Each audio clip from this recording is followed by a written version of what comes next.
Absolutely. Moving on in our next story, content creator Peller isn't here for the 30-day run challenge that's taken over TikTok, and he's letting Nigerians know the challenge, which lets people vent about the government, is not sitting well with him. Why? He thinks that all ranting could get TikTok banned in Nigeria, messing things up for content creators like himself. Instead, he's telling people to take all their campaigns to Instagram and leave TikTok, where he's making his money, out of it. Look at what he had to say. If you know, say you want to really rancy, go to the markets, go and rancy there. Don't not be TikTok, no rants for here for TikTok. Man rant, you know TikTok, whoa. No rant here, oh. No rant here. If they don't come out of TikTok, if they're an issue. But when they're shaking, they're going to share on Instagram, no matter TikTok. I've got to take stories like this because this is what, unfortunately, a lot of people are talking about online. But let's take one tweet for lack of time. Morola says, this boy is a perfect example of God's grace in action. He isn't funny and I don't see much substance, but he's also successful. I have to take another tweet. I'm going to take one more tweet.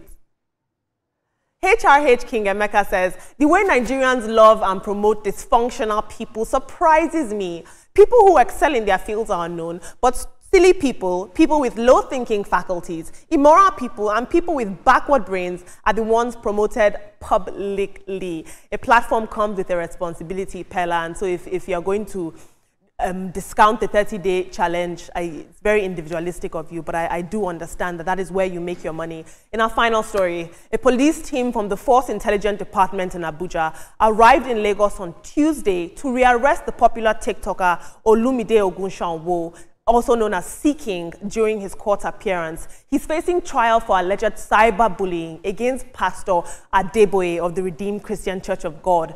And this comes after he was previously arrested last year in February for cyberbullying this same pastor, and he was flown to Abuja on this same matter. Well, it looks like he managed to evade this latest arrest again, and he slipped through the cracks and is now mocking those who attempted to arrest him.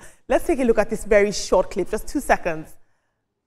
They came to set ambush for me downstairs so that when I come downstairs, they can rearrest me again. I have case with them. I was in court because of them. They did not show up to come and defend themselves. They did not show up.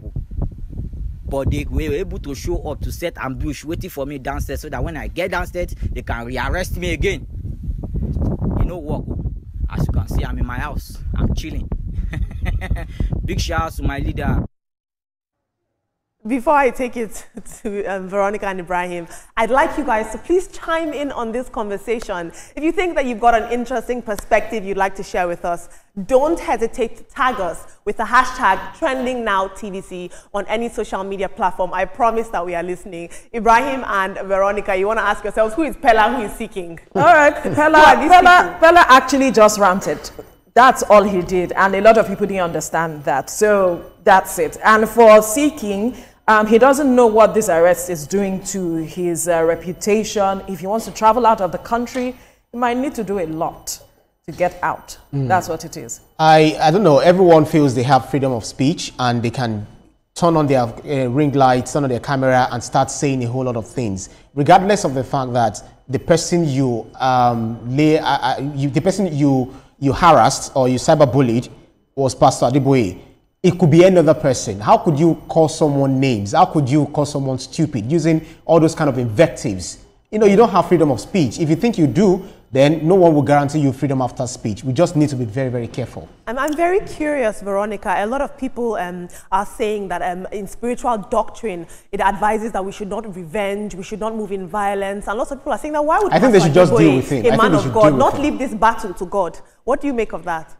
He's a Nigerian, first of all, and the guy is cyberbullying him. He may not even be the person who has instituted this case. There might just be people around him who are his sons who are saying, no, we do not want this. We are going to take up the case ourselves. And he has a right. First of all, he has a right. Even if he's a man of God, he can decide to address things physically. He has that intelligence. Oh, I have to leave this conversation here now. Thank you so much, Alamide. You are welcome. Up to speed. Well, this is where we have to draw the curtains on the program for today. Let's let you know that the views and reactions of all our resource persons are theirs and have no connection with TVC News. Up next is your view with the ladies, and afterwards, this morning with your